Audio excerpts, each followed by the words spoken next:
everyone, welcome back to my channel. I am Ashwini and today's video is something about I've been wanting to share with you for a long time. So I think I finally cracked the code. Overconsumption. This constant desire for more, the endless chase for the next new thing. I relate to it deeply, and if you have been listening to my videos, you already know I'm on a frugal living journey.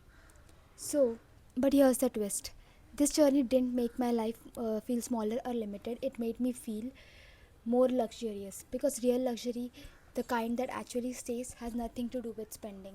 It has everything to do with rituals, mindsets, and tiny habits that make life feel elevated. Okay, let's dive in. Shop your closet like it's a boutique. Shopping is fun, we all know that. But you know what's even better? Rediscovering your own wardrobe. We chase newness so that we forget our own closet actually good our own closet actually is. So here's the thing, here's what I do. I rotate my clothes. I pack away the pieces I don't wear often, and maybe they are seasonal, maybe they are statement pieces, and revisit them after a couple of months. It feels like exactly like shopping again. You find forgotten gems, you style pieces differently, and you learn to appreciate your own taste more. We are addicted to the fantasy. Oh, I'll wear this on a trip, I'll wear this on a date, I'll wear this to brunch. But you can recreate that feeling within your own wardrobe. You just need to be intentional and tiny bit strategic. Revisit your notes app like it's a journal. Your notes app is not just for reminders and grocery list. It's a time capsule. Open it like a journal. Scroll through your old goals, your random ideas, your emotional dumps, your late night thoughts, and suddenly you are having a conversation with your past self. It's shocking how much growth we forget to acknowledge. Sometimes we think we haven't done enough, but then you read a note from 2 years ago and realize, wow, I really came far. There's so much inspiration hiding inside your own phone, waiting for you to remember it. Curate your bathroom shelf like it's a spa. In my opinion, your bathroom is not just a place to get clean, it's a personal spa experience. Yet we treat it like a storage room for half used bottles and products we don't even like. So I started curating my shelf like a boutique display. A few products placed intentionally, a candle, a soothing scent, dim lights. And suddenly, what used to be a quick autopilot shower becomes a whole luxurious ritual that grounds me at the end of the day. Set the mood for mundane tasks. I've realized that most of our is made up of mundane tasks: cooking, cleaning, working, commuting. But you can transform all of it just by setting a vibe, lighting, music, and scents. For example, here's my current morning ritual. Every morning, because it's getting darker and colder, I light my electric candle. I place a book on my chest, and sometimes I read a page. Sometimes I don't. But just the presence of a book is comforting. The tiny ritual stops me from waking up annoyed by the weather. It replaces dread with warmth. You don't have to wait for a special day to feel good. You create the mood yourself. Change your alarm sound. This one changed my life. I'm not exaggerating. For years, I woke up to the same stressful, jarring alarm sound, basically a mini heart attack every morning. And then I realized, why am I choosing to start my day in panic? And it shifted the tone of my entire morning. Pay attention to recurring sounds and sensations in your daily routine. Sometimes if something feels draining or startling, change it. Choose your mindset intentionally. Mindsets, quotes, and affirmations can sound cliche, but only if you treat them like cliches. Your worldview is built on things you repeatedly tell yourself, so let them be beautiful, let them be motivating, let them be grounding. And right now, my mantra is ambition without action becomes anxiety.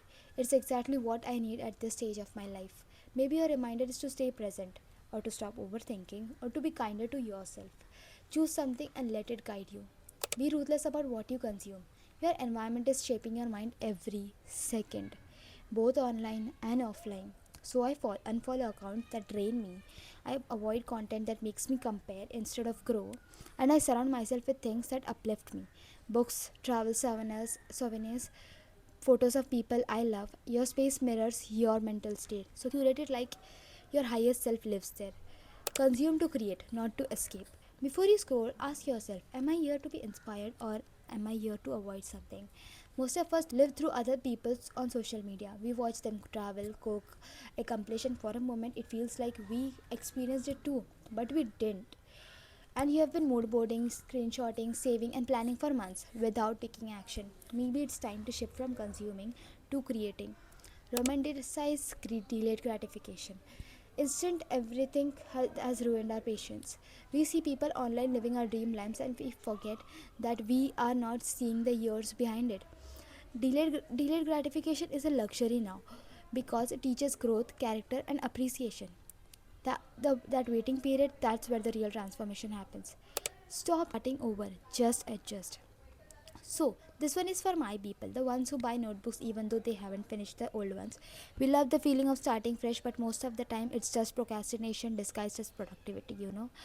You don't need a new year or a new notebook or a full reset. Sometimes all you need is a small adjustment, a workout, a glass of water, cleaning one corner, taking 3 deep breaths. Stop looking for a new version of yourself. Reinstate the real you and the you before the noise. Let stillness be the reward. So, rest is not something you earn after checking off a to do list. Rest is necessary. Let yourself pause. Even when everything isn't perfect, even when every task isn't done. That stillness, that peace, it is self respect. Micro dopamine versus deep satisfaction. So, scrolling feels good until it doesn't. Notifications feel good until you close the app and feel empty. That's micro dopamine. But deep satisfaction, that comes after finishing a project, having real conversations, creating something, moving your body. Micro dopamine drains you, and deep satisfaction refuels you. The micro integrity rule. So integrity is the highest form of self-respect. It's keeping tiny promises to yourself.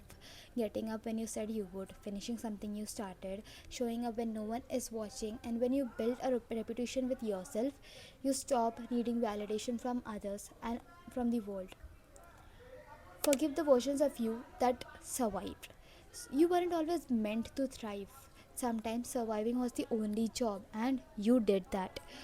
So, forgiving the past you didn't have clarity or discipline or energy, they got you here. Honor them. It's not the serum, it's your nervous system. So, glowing skin, a calm presence, people who seem effortlessly beautiful, most of the time it's not the products, it's emotional regulation. So, stress and unresolved chaos show up everywhere, on your face, in your posture, in your energy. A regulated nervous system is the real glow up. Make your life a collection of micro beauty. This is one of my favorite practices. You don't need big fancy moments to feel joy. Joy is in sunlight, on your desk, in the way leaves sound when you walk on them, in your first sip of morning coffee, in the quiet of your room when you light a candle.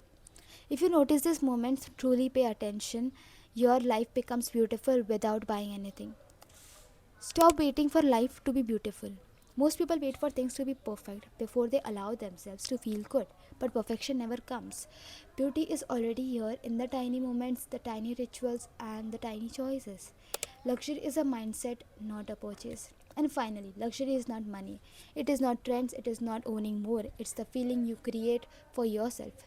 It's how you move through the day. It's your mindset, your rituals, and your inner world. So, that's what I have learned on my frugal living journey, that a luxurious life is built, not bought. Let me know which of these shifts resonated with you the most.